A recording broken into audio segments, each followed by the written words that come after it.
Namaskar. Welcome to Prakash on Basics. I am Prakash Zog. And I was talking on the Dwaita philosophy, the Dwaita Darshan, uh, dualism as it is sometimes known, originally proposed by Madhwacharya. So it is that part and interpretation of Madhwacharya's Vedanta.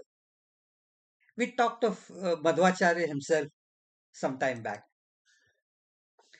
Madhvacharya has given a number of cross references in his works from scriptures to support his concepts and views. I'm not going to repeat those because that would be quite time consuming. Uh, uh, to remind you of, in brief, of what we had already discussed as far as Dvaita is concerned. Um the first aspect was that Brahma, Jeev, and Jagat are totally separate tattvas or realities. Brahma is Vishnu himself with infinite attributes and is an independent entity, while Jiva and Jagat are dependent entities and realities. Um, there is no place for Maya to overshadow everything, according to this philosophy. Uh, there are five types of differences between Brahma, Jeev, and Jagat, and I have enumerated all of them last time. So now let us look at the other ideas, major ones, that were proposed by Madhvacharya in his philosophy. I must remind you that being a staunch Vaishnav, there is an obvious dominance of Vaishnav ideas that he has put forward. Um, as a Vedanta darshan or Vedanta philosophy, these sometimes defy logic. But let's take it at that and continue. He's also mentioned that if everything is truth, Satya, and then there is no place for avidya or maya or vivarta, as the Advaita philosophy claims. If it is all Brahma, he says, then evil, pap, mistakes, avidya have no standing at all. Uh, then what? Let me remind you of what Dvaita itself is. Dvaita dualism is not being one. Uh, that is the reality. It is quite natural. It is something that we've all experienced all around us. Uh, even in thoughts, even in our actions, there is always good, bad, true, false, pious, evil people that we see around. Everything seems to be in pairs or, in fact, in multiples. There's never a total uniqueness of everything being Brahma that we personally also experience. Even Sankhya philosophy, the primary darshan, is based on the concept of Prakriti and Purush. And even Madhvacharya accepts that Prakriti is the basis of the structure of the universe.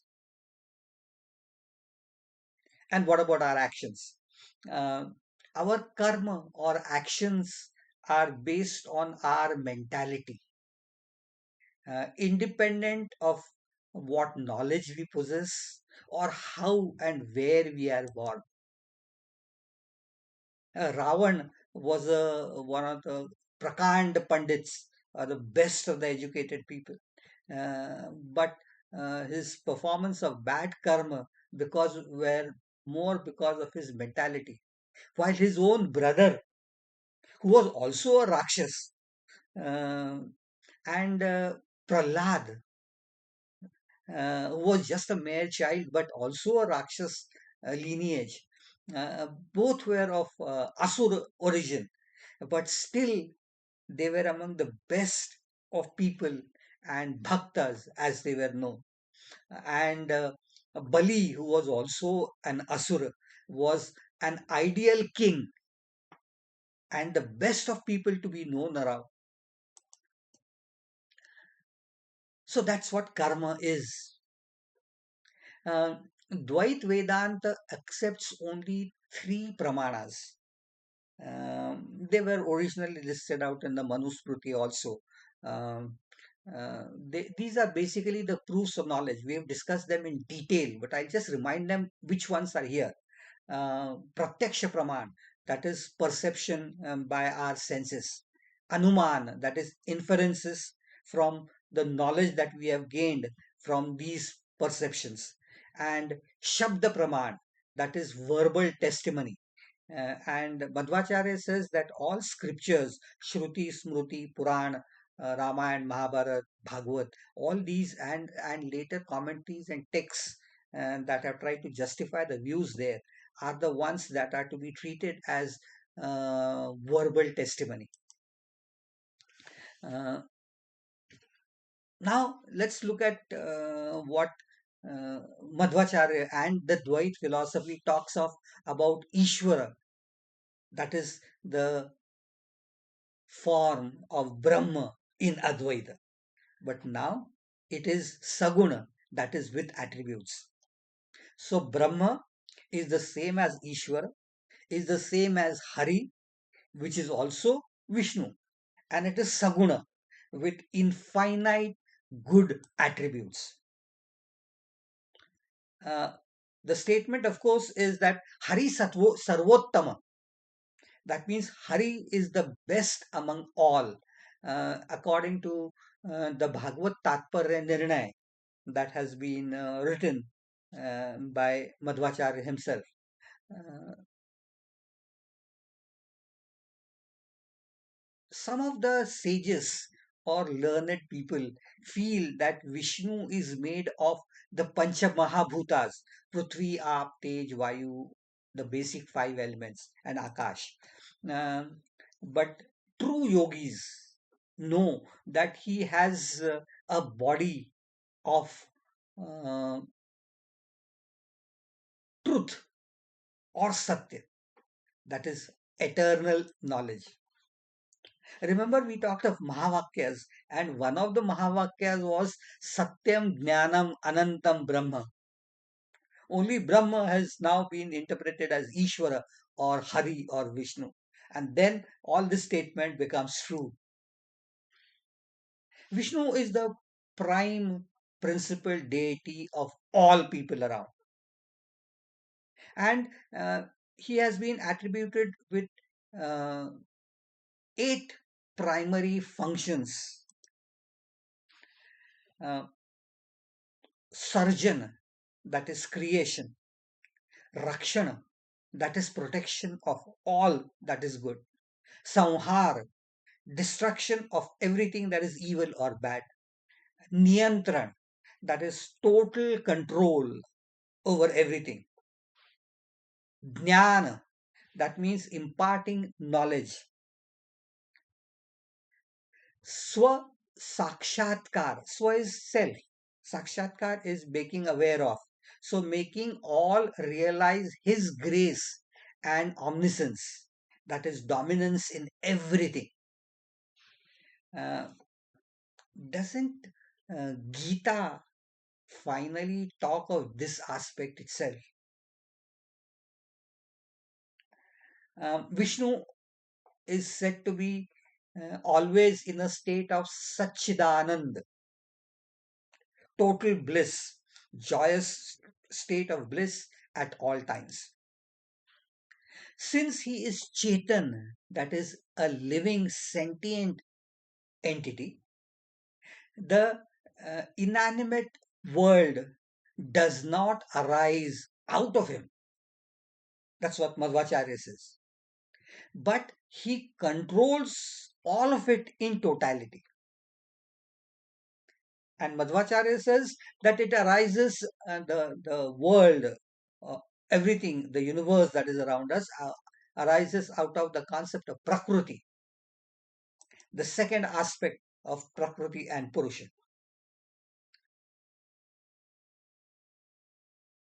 The liberation of any jiva is only because of the mercy of Sri Hari.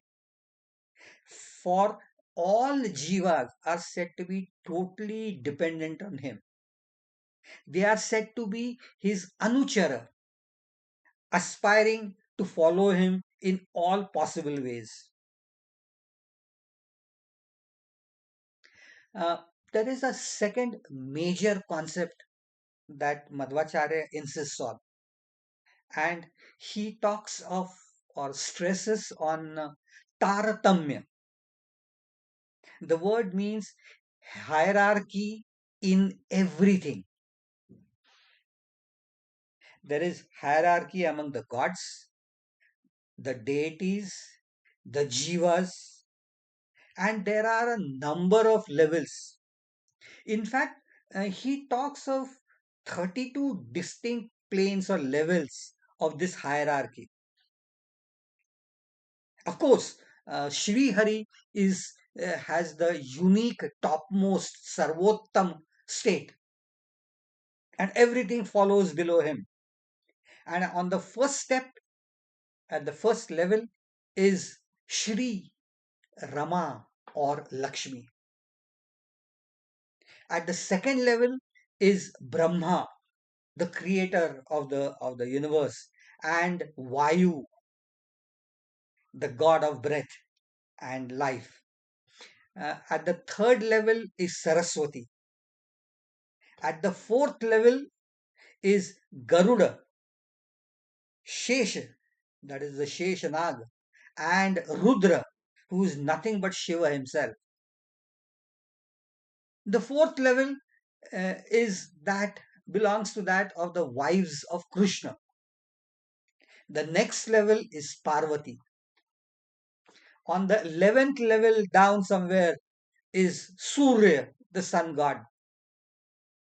The sages are on the 27th level, and the 32nd level has all humans who are sentient, intelligent people. And then all of them are nothing but followers of Hari. The jivas themselves are said to be of two types. A, the ones who are never touched by misery, and at that place is only the consort of Vishnu, that is Lakshmi or Rama. And B, um, those who have experienced misery, dukkha or klesh sometime. These itself are again divided into two types. The ones who have suffered klesh. Those who are now liberated and mukta or have achieved moksha and are free from all klesha. And the second are those who are still in misery. He goes further and says that those who are now in misery are themselves again categorized into two types. Those who are eligible for liberation or mukti, and those evil ones who can never be liberated or will never achieve salvation. He also identifies them in a slightly different manner at a separate place. He calls them as Sattvic Jiva, those who go to Vaikuntha, the abode of Vishnu, and remain in permanent, perpetual joy, devoted permanently to bhakti. Then there are rajas jivas. They are also said to be nitya samsari. Sansar is the world and nitya is permanent. So those who live in this material world and experience pain and happiness in the process, they are said to be nitya samsari. They are also restricted to a large extent to the cycles of birth and death, and gradually, as their levels improve, they may be capable of attaining moksha. The tamasa jivas are the third category. They are the evil ones. They are to remain in darkness and are never to get mukti. Of course, somewhere separately, uh, Madhvacharya says that by the grace of Sri Hari, everyone is capable of achieving finally mukti or moksha.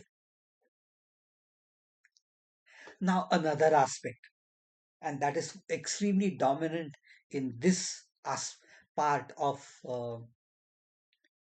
Madhvacharya's philosophy or in the Dwaita philosophy, uh, that is bhakti. According to Mahabharat Tatparya Nirnay, there is a definition of bhakti that has been given in a separate pattern.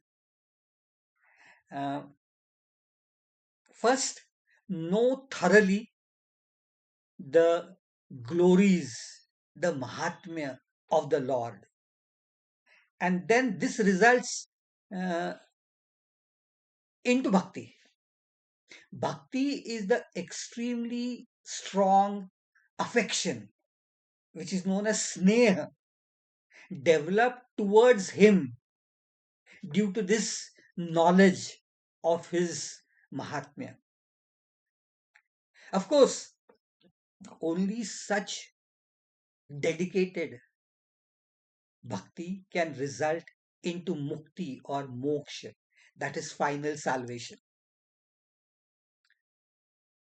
Now, how do you go about and do this bhakti? So, again, Madhvacharya makes a reference to the Bhagavad Purana, where uh, Prahlad, whom I just referred some time back, has identified, and I have discussed in detail some time long back, the the aspects of Navavidha Bhakti, the nine forms of bhakti. Uh, these have been identified in the Bhagavad Puran by Prahlad as Shravana, Kirtan, Smarana, Padasevan, Archana, Vandana, Dasya, Sakhya, and Atma Nivedan. Details I have already discussed, so let me not go into all that process once more.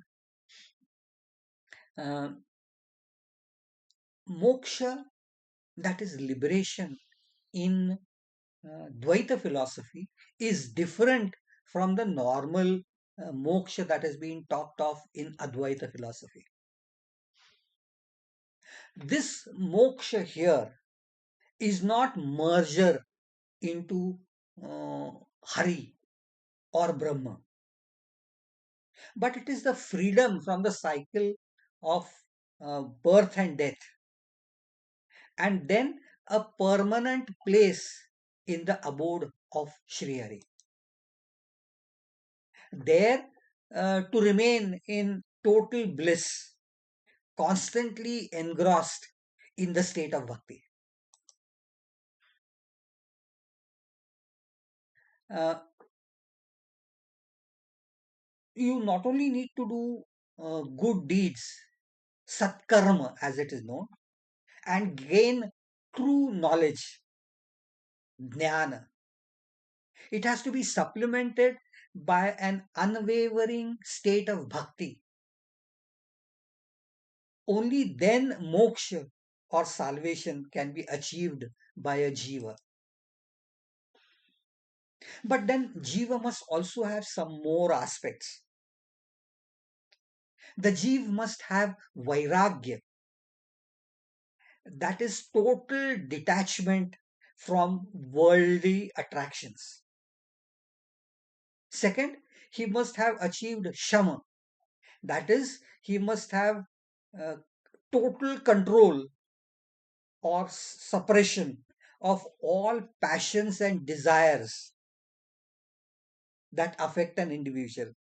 And thirdly, he must have Sharanagati, that is total subversion to the Lord Sri Hari. So after this, the person is supposed to go to is supposed to achieve moksha.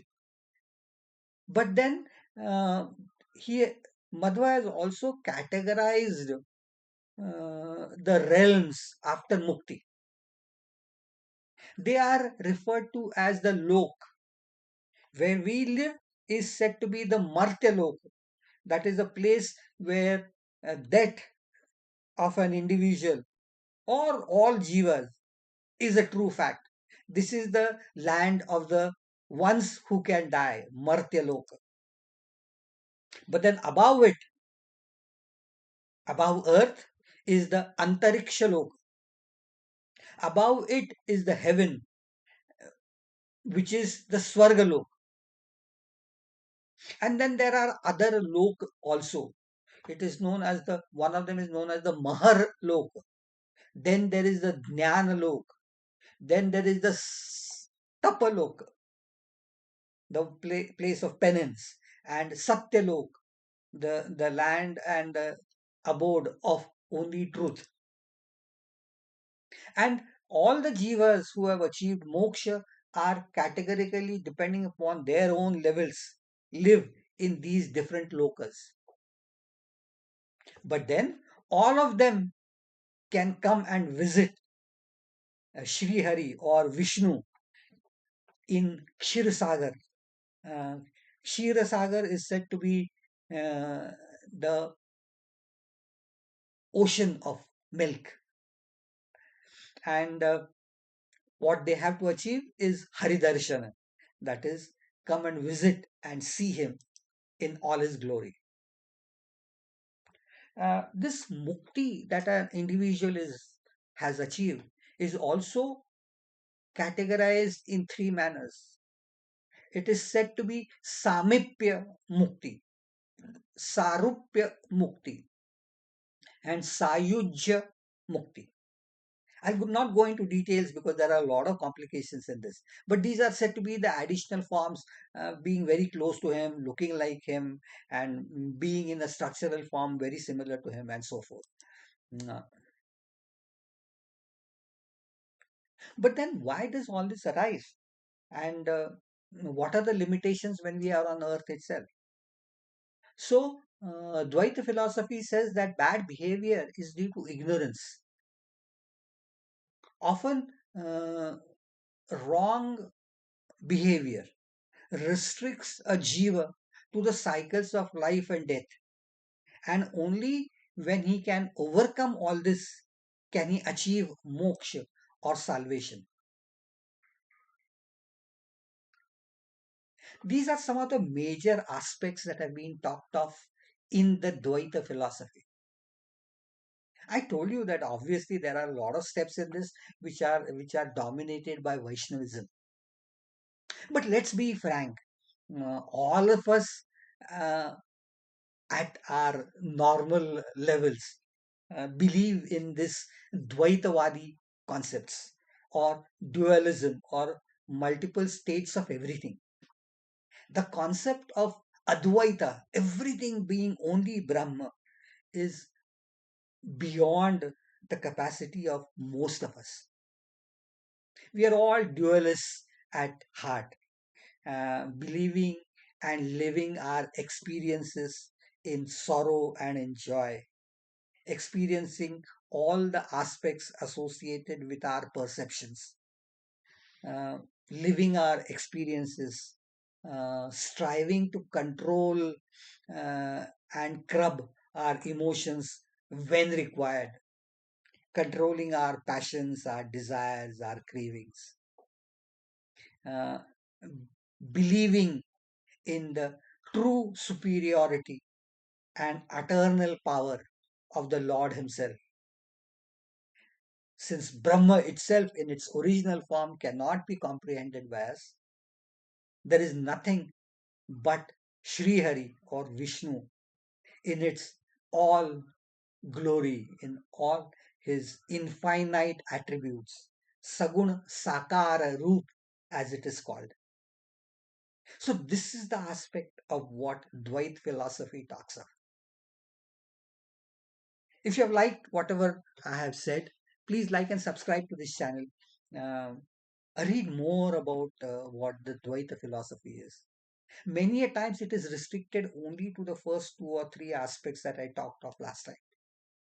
But these are additional factors that are to be known and understood by all of us.